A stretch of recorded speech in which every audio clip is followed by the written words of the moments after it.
Hello और welcome दोस्तों। हमारा टॉपिक है CMA final strategic cost management. और अगर आप लोग फॉलो कर रहे हैं तो आज का क्वेश्चन है illustration number 19। A small scale manufacturing unit has employed skilled person for doing pressing and welding operations on various products. The welders produce two different products, W1 and W2.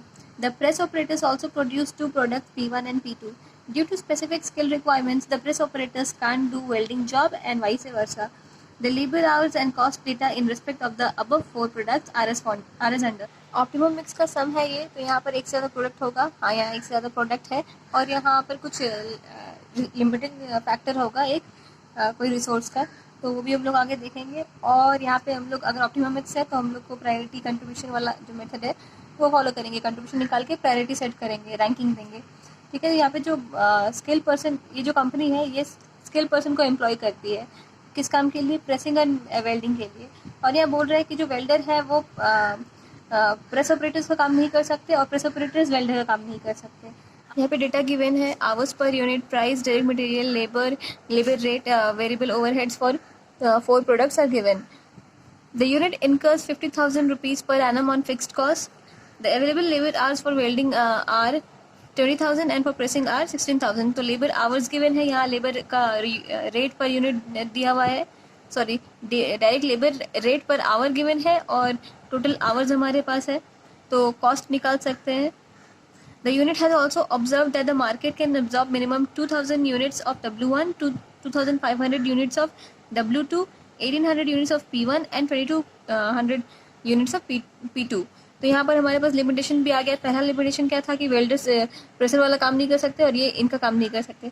Second, यहाँ पर हमारा limit क्या है, इतना units ही minimum कम से कम produce होना चाहिए।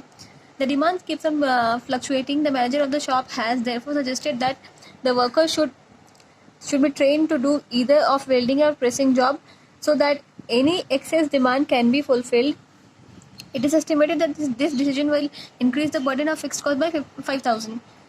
We are required to present the figures of optimum product mix assuming that the minimum marketable quantity is produced before the workers are trained and after they are trained. तो सबसे पहले before train वाला हम लोग निकाल लेंगे, जैसे हम लोग रैंकिंग मेथड से करते हैं। बड़ा ही सिंपल है। यहाँ पर चारों का सेलिंग प्राइस दे दिया है, वेरिएबल कॉस्ट भी उसमें से हम लोग लेस कर लेंगे, डायरेक्ट मटेरियल, डायरेक्ट वेजेस हमारा यहाँ पे labour rate per hour given था ₹4 और आवर्स पर यूनिट कितना है वो भी 4 है। Rate per hour 4 and hours per unit 4, तो पर यूनिट कितना होगा? 4 × 4 16।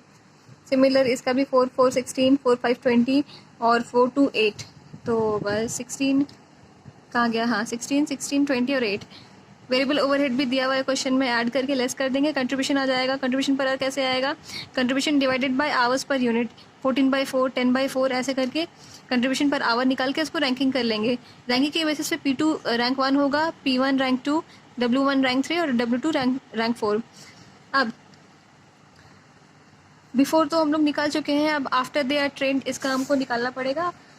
तो statement showing calculation of profit before worker are trained, तो जो यहाँ पर हम लोग प्रायोरिटी बेस किए हैं इससे हम लोग अब प्रॉफिट निकालेंगे। मिनिमम यूनिट दिया हुआ है चारों का, कितना हम लोग को मिनिमम प्रोड्यूस करना ही है और रिमेनिंग कितना बच जाएगा हमारे पास, इतना यूनिट्स तो प्रोड्यूस करना है और हमारे पास टाइम कितना बचेगा। सबसे पहले देखना होगा टोटल टाइम हमारे पास कितना है, 20,000 और 16,000। 2016 कितना है हमारे पास टाइम? 20 हम लोग तो W1 और W2 में लगा सकते हैं, दोनों मिला के 20 आवर्स होना चाहिए और यहाँ पे ये दोनों मिलाकर हमारा 16 आवर्स होना चाहिए। तो यहाँ कितना आवर्स हो रहा है हमारा? 2,000 यूनिट प्रोड्यूस हो रहा है। तो 2,000 यूनिट प्रोड्यूस करने के लिए W1 का कितना टाइम चाहिए? आवर्स पर यूनिट 4, तो टोटल 8,000 यहाँ पर लग रहा है और W2 में कितना लग रहा है?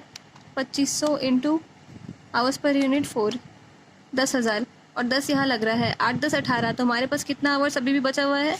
2 आवर्स बचा हुआ है, 2,000 आवर्स बचा हुआ है। तो प्रायोरिटी किसका ज़्यादा है यहाँ पर? इसका ज़्यादा है, W1 का। तो W1 का हम लोग प्रोडक्ट बना लेंगे। कैसे 2,000 में बनाएंगे? 2,000 अमाउंट हमारे पास आवर्स लेफ्ट है, 2,000 divide by hours per unit 4 लगता है, तो हम लोग 500 यूनिट बना पाएंगे W1 का। इसी तरह से हमारे पास 16,000 आवर्स यहाँ पर था। 16,000 आवर्स में P1 1,800 यूनिट बनाता है, तो कितना आवर्स लगता होगा? 1800 इंटू आवर्स पर यूनिट 5 है, 9000 आवर्स यहाँ लग जाता है। P2 का 2200, इसका आवर्स पर यूनिट है 2, 4400 प्लस 9000, कितना आवर्स तो यूज़ हो गया है, लेस 16000, 2600 आवर्स अभी भी है। तो हम लोग किसको रैंकिंग का प्रायोरिटी देंगे? P2 को। P2 तो यहाँ डिवाइड करना पड़ेगा बाई 2, 13 आवर्स 1300 यूनिट्स इसका बना सकते हैं। टोटल यूनिट कितना बनेगा? W1 का 2500, W2 2500, P1 1800, P2 3500। Contribution per unit तो हम लोग निकाल चुके हैं, टोटल कंट्रीब्यूशन निकाल लेंगे, टोटल सब टोटल करके फिक्स कॉस्ट जो गिवन है उससे लेस करेंगे, हमारा प्रॉफिट अमाउंट आ जाएगा। ये प्रॉफिट अमाउंट तब का है जब वर्कर्स जो है वो ट्रेंड नहीं है। अब हम लोग सेम वैसे प्रॉफिट निकालेंगे जब वर्कर ट्रेंड हो जाएंगे। सेम तरीके से कैलकुलेट करेंगे हम लोग after workers are trained. Minimum units तो जो था वही रहेगा। यूनिट से रिमेनिंग टाइम कैसे निकालेंगे हम लोग? हमारा रिमेनिंग टाइम जो था 2000 और 2600 बच रहा था, है तो 2000 और 2600, तो इसको हम लोग प्रायोरिटी के बेसिस पे एलोकेट करेंगे। सबसे ज़्यादा प्रायोरिटी किसका था? P1 का था। यहाँ पे तो कोई अब लिमिट नहीं रहा ना कि वेल्डर्स प्रोसेसर वाला काम नहीं, प्रेसिंग वाला काम नहीं कर सकते, प्रेसिंग वेल्डर वाला नहीं कर सकते। तो हम लोग सबको एक जगह ही टाइम देंगे जिसका प्रायोरिटी सबसे ज़्यादा था। P2 का रैंकिंग सबसे ज़्यादा था, तो इसको ही सारा हम लोग अमाउंट यूटिलाइज करेंगे, 4600। ठीक है, ये टोटल हमारा आवर्स बच रहा था। डिवाइड बाय एक यूनिट प्रोड्यूस करने के लिए P2 का कितना टाइम लगता है? 2 आवर्स। तो 2300 यूनिट बना सकते हैं। तो ये हम लोग बना के पूरा ही P2 को दे देंगे। टोटल यूनिट हमारा कितना आ जाएगा? जो था वही आएगा, P2 का 4500 आ जाएगा। कंट्रीब्यूशन तो पहले से निकाल चुके थे हम लोग, टोटल कंट्रीब्यूशन मल्टीप्लाई कर देंगे टोटल यूनिट के साथ, आ जाएगा वैल्यू, सब टोटल कर लेंगे। फिक्स्ड कॉस्ट बढ़ जाएगा 5000 से, तो 50000 प्लस 5000 55,000, उससे लेस करेंगे, हमारा प्रॉफिट आ जाएगा। ये प्रॉफिट जो है हमारा ये लेस है पिछले वाले प्रॉफिट से, इसलिए यहाँ पर क्या बोल रहा है? It is not advisable to train the workers. Illustration number 20. Peach Limited has a productive capacity of 2 lakh units of product DXC per annum. The company estimated its normal capacity utilization at 90% for 1986-87. The variable cost are 22 rupees per unit and the fixed factory overheads were budgeted at rupees 7,20,000 per annum. यह एक company है जिसका productive capacity कितना है? 2 lakh unit बनाने का है, और एस्टिमेट किया है कि उसका नॉर्मल कैपेसिटी यूटिलाइज कितना हो रहा है? 90% इस ईयर के लिए। वेरिएबल कॉस्ट 22 रुपीज़ है पर यूनिट, और फिक्स कॉस्ट जो है वो 7,20,000 का है। Variable selling overhead amounted to ₹6 per unit and fix selling head were expensive were budgeted at ₹5,04,000 unit. The operating data for 86-87 and तो ये ऑपरेटिंग डेटा गिवन है, ये हमारा प्राइसिंग का इशू है, क्वेश्चन है। ठीक है, आगे देखते हैं। The cost analysis revealed an excess spending of variable factory overheads to the extent of 80,000. There are no variances in respect of other items of cost. यहाँ पे एब्जॉर्प्शन कॉस्टिंग का ये सम है, तो हम लोग देखते हैं आगे कैसे सॉल्व करना है। पहले तो बोल रहा है कि determine the break even point for 86-87। बहुत ही ईजी है। ब्रेक इवन पॉइंट मतलब क्या होता है? जो हमारा जो सेल्स हो रहा है वो इतना हो रहा है कि हमारा जो कॉस्ट को है उसको मीट कर रहा है। तो contribution equals to fix cost जहाँ पे होगा उसको हम लोग बोलते हैं ब्रेक इवन पॉइंट। तो कैसे निकालेंगे? सबसे पहले हमारा सेलिंग प्राइस 40 गिवन है, वेरिएबल कॉस्ट कितना है? 22 वेरिएबल कॉस्ट था, प्लस सेलिंग ओवरहेड कितना था? 6, तो 22 प्लस 6 28, कंट्रीब्यूशन आ गया 12। तो ये हमारा पर यूनिट कंट्रीब्यूशन है 12। तो ये कितना होना चाहिए? फिक्स्ड कॉस्ट कितना है हमारा यहाँ पर? Fixed overhead plus selling expenses कितना, ये तो गिवन है, ये हम टोटल निकाल लिए। तो हमारा budget break even at budget कितना हो जाएगा? Total fix cost divide by contribution, इतना यूनिट्स का हमारा ब्रेक इवन हो रहा है एट दिस बजट। अब कंट्रीब्यूशन एट बजट कितना हो जाएगा? हमारा जो कैपेसिटी था इतना का था, 2 लाख का था, और यूटिलाइजेशन कितना हुआ था? 90%। तो मतलब 2 लाख का 90% 1,80,000 के लिए होता होगा। 2 लाख का 90%, हाँ 1,80,000 के लिए होता होगा, इंटू 12, ये कंट्रीब्यूशन अमाउंट है। टोटल सेल्स कितना होना चाहिए? कंट्रीब्यूशन अमाउंट कितना आना चाहिए? मल्टीप्लाई कर देंगे कंट्रीब्यूशन अमाउंट से, तो इतना आ जाएगा। तो इतना कंट्रीब्यूशन डिवाइडेड बाय जो सेल हुआ है, तो कंट्रीब्यूशन पर यूनिट निकल के आ जाएगा। वेरिएबल कॉस्ट हमारा 28 आया था, ऐड कर देंगे, हमारा इतना वैल्यू आएगा। ये जो हमारा वैल्यू आया है ये सेलिंग प्राइस होगा। पहला वाला तो हमारा बजटेड था, लेकिन अगर हमको इस हिसाब से इसको वेरिएबल कॉस्ट इसमें एब्जॉर्ब कराना है तो सेलिंग प्राइस हमारा 42.40 होना चाहिए। तो हमारा क्वेश्चन 2 जो पूछ रहा है कि इंक्रीज इन प्राइस जो है वो कितना होगा, तो ये वाला अमाउंट हमारा होगा। आंसर आ गया है। अब यहाँ पर ये जो क्वेश्चन में ये सॉल्यूशन में निकाला है, ये निकाला है ताकि एब्जॉर्प्शन आगे जो हम लोग करेंगे वो कौन से रेट पे करेंगे। स्टैंडर्ड वेरिएबल कॉस्ट गिवन है 22 और फिक्स कॉस्ट कैसे निकाल लिया है। फिक्स कॉस्ट हमारा 7,20,000 था और हमारा जो बजटेड था वो 2 लाख था और कैपेसिटी कितना 90%, तो 2 लाख का 90% 1,80,000, 7,20,000 डिवाइड बाई 1,80,000 तो हमारा 4 रुपीज़ पर यूनिट आ जाएगा। टोटल 26 आ गया यहाँ पर। अब हम लोग क्वेश्चन नंबर 3 के अकॉर्डिंगली मार्जिनल कॉस्टिंग और एब्जॉर्प्शन कॉस्टिंग के अकॉर्डिंगली प्रॉफिट को दिखाएंगे। सबसे पहले वेरिएबल कॉस्ट को हम लोग दिखाएंगे। स्टैंडर्ड वेरिएबल कॉस्ट हमारा 22 था और सेल कितना था, हमारा यूनिट कितना प्रोड्यूस हुआ था 1,60,000, तो 1,60,000 इंटू 22 हमारा ये अमाउंट आ जाएगा और वेरियंस कितना है 80,000 गिवन है क्वेश्चन में।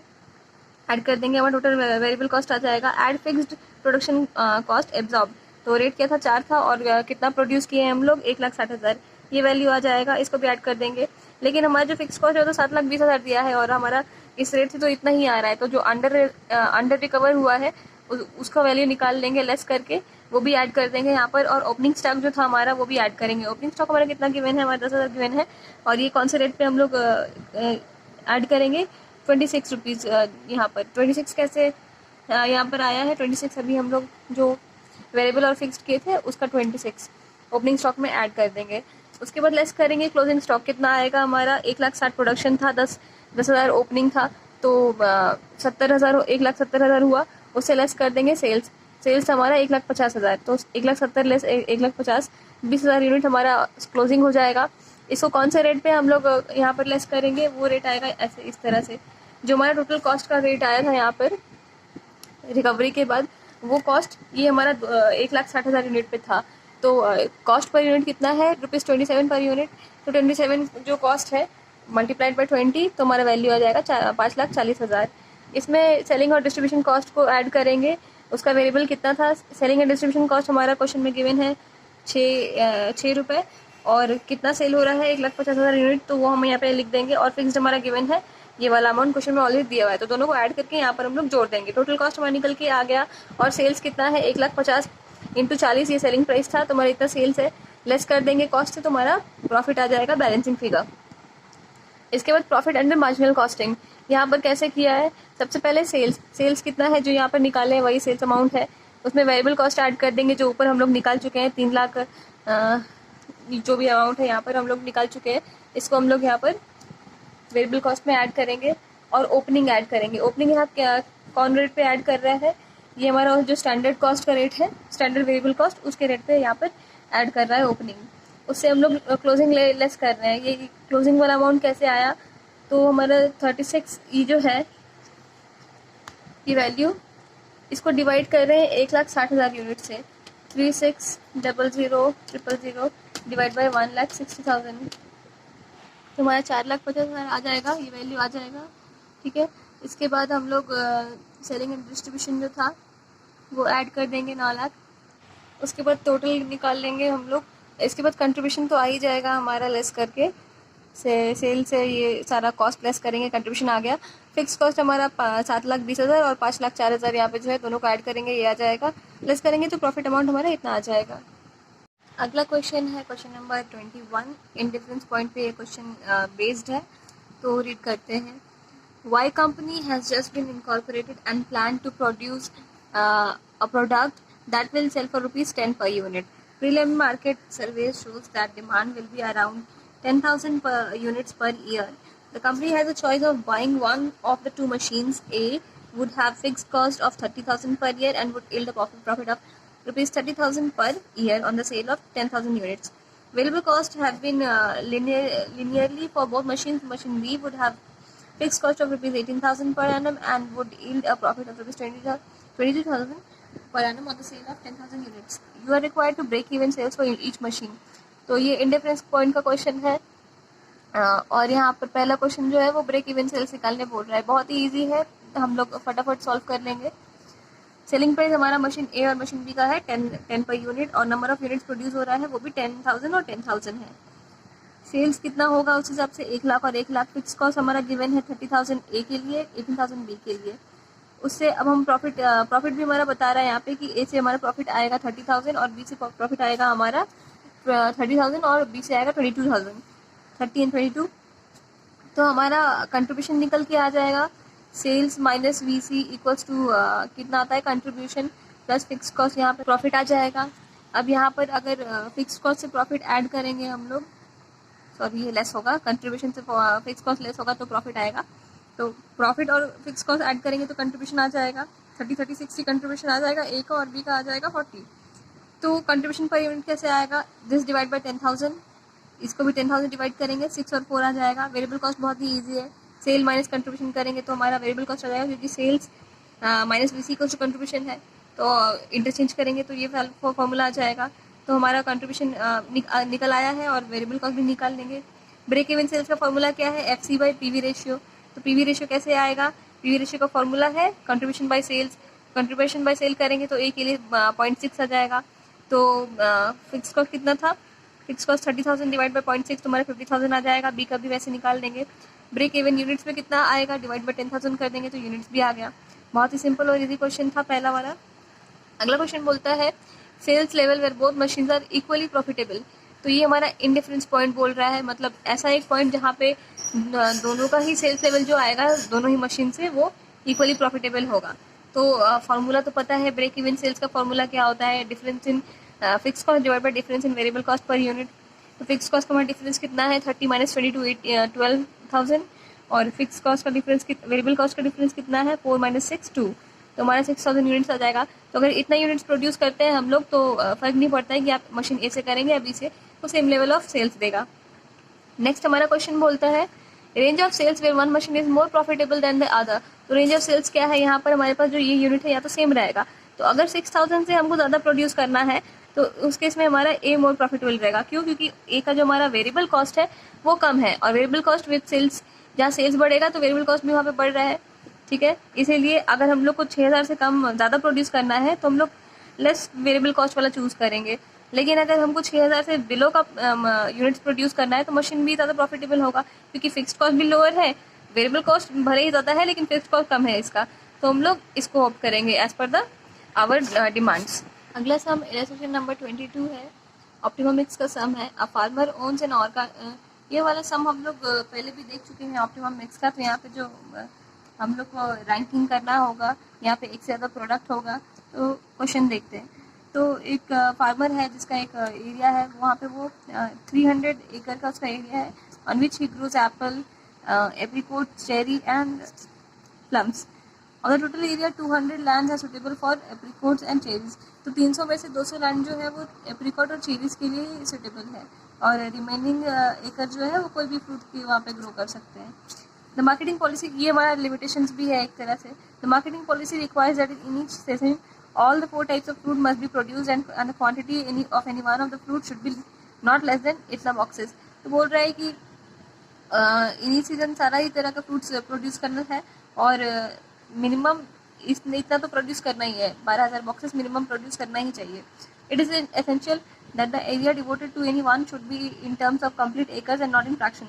तो एरिया जो डिवोट कर रहे हैं वो भी कंप्लीट टर्म्स में होगा और फ्रैक्शन में नहीं होना चाहिए। देयर आर नो फिजिकल और मार्केटिंग लिमिटेशंस, कोई मार्केटिंग लिमिटेशन नहीं है। और ऐसा क्वेश्चन पहले भी हम लोग सॉल्व कर चुके हैं, तो ये भी सिमिलर वे में सॉल्व होगा। यहाँ पे डेटा गिवन है चारों प्रोडक्ट के लिए, और यहाँ पे फिक्स कॉस्ट भी है जिसको हम लोग को ऑपोजिशन करना पड़ेगा ये फॉलोइंग बेसिस पे। पहला क्वेश्चन पूछ रहा है कि calculate the profit and loss per box of each type of fruit that the farmer will obtain on the present basis. तो हम लोग सबसे पहले वही करेंगे जिस तरह से सेल करके हम लोग सेलिंग प्राइस निकाल के कंट्रीब्यूशन निकालते हैं और फिर रैंकिंग करेंगे। सेलिंग प्राइस कितना था 10, 10, 20 और 30। नंबर ऑफ बॉक्सेस कितना है, हमारा प्राइस पर बॉक्स गिवन है 10, और एकड़ जितना लगेगा वो हमारा है एकड़ at present divided to each line is 120, और सीजन यील्ड इन बॉक्सेस पर एकड़ कितना है, पर एकड़ कितना बॉक्सेस हो रहा है, और टोटल एकड़ डिवोटेड ईच लाइन को है 120। तो टोटल नंबर ऑफ बॉक्सेस कितना आ जाएगा 120 इंटू 500, 120 इंटू 500। सिमिलरली बाकी का भी निकाल लेंगे। इसके बाद टोटल वेट इन केजी, तो हमारा यहाँ पे गिवन है वेट पर बॉक्स केजी, ये गिवन है।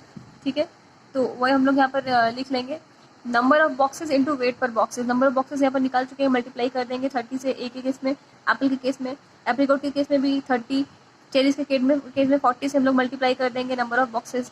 तो कितना हो जाएगा 8,000 इंटू 40, 32,000, 3,20,000, हाँ 3,20,000। फिर सेल्स हम लोग निकाल लेंगे, selling price into number of boxes multiply करके हमारा सेल्स आ जाएगा। वेरिएबल कॉस्ट कैसे आएगा? डायरेक्ट मटेरियल जो है हमारा क्वेश्चन में गिवन है डायरेक्ट मटेरियल, हाँ। और यहाँ पर क्या है, डायरेक्ट मटेरियल जो है पर एकड़ गिवन है 180, और 180 पर एकड़, तो एकड़ कितना है 120 डिवोटेड है एप्पल को, तो 180 इंटू 20। एप्रिकॉट के केस में 70 इंटू 70, बाकी का भी ऐसा निकालेंगे। फिर ग्रोइंग, ग्रोइंग हमारा यहाँ पे गिवन है ग्रोइंग पर एकड़, तो ग्रोइंग कितना है 200 और एकड़ कितना है 120, तो 200 इंटू 120।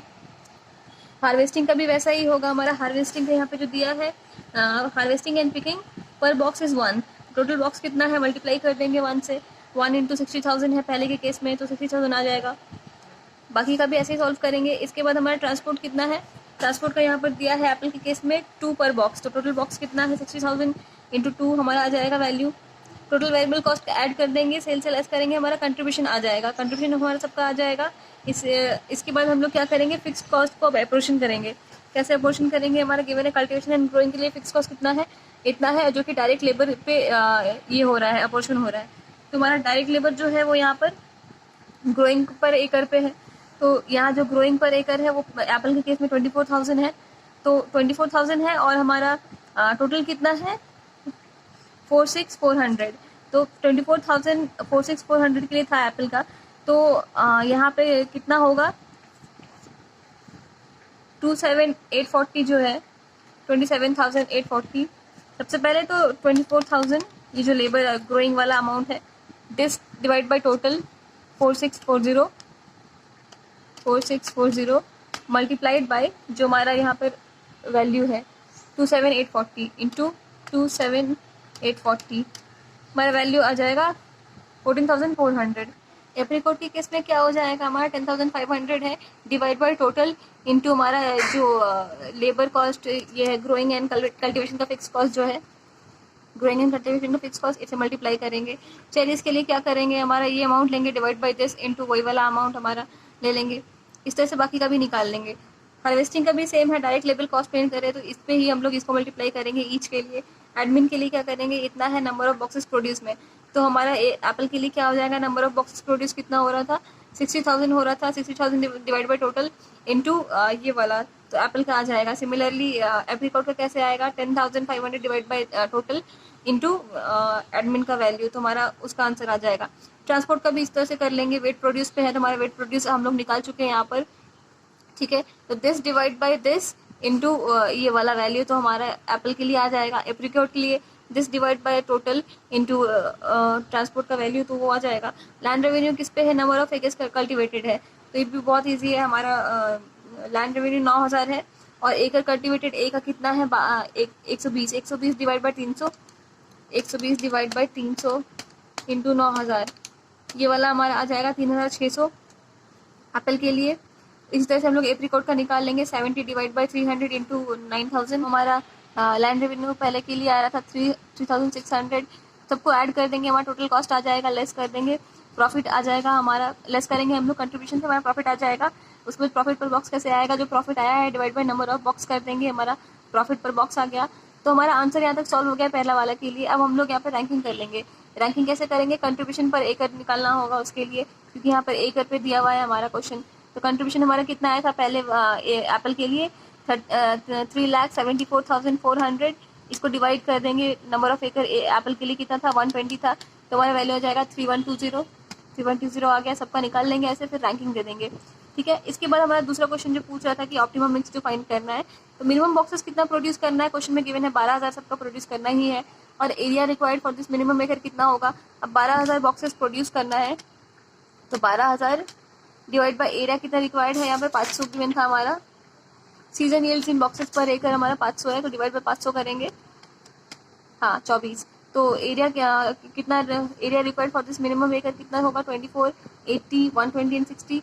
टोटल हम ऐसे निकाल के क्या कर लेंगे, ऐड हमारा 284 आ रहा है, लेकिन टोटल एरिया हमारे पास कितना है 300 है, और यहाँ 284 यूज हो गया है, तो कितना बचा हमारे पास 300 लेस 284, 16 अभी भी बच रहा है, और हम लोग को इन दोनों को मिलाकर कितना करना था 200 करना था, तो यहाँ 200 यूटिलाइज हो गया है ऑलरेडी। तो हमारे जो 16 है वो हम सबसे ज़्यादा प्रायोरिटी वाले पे खर्च कर सकते हैं। तो इसको हम लोग 16 दे देंगे टोटल। तो टोटल नंबर ऑफ एकर्स कितना हमारे पास हो जाएगा, ये आ गया हमारा आंसर।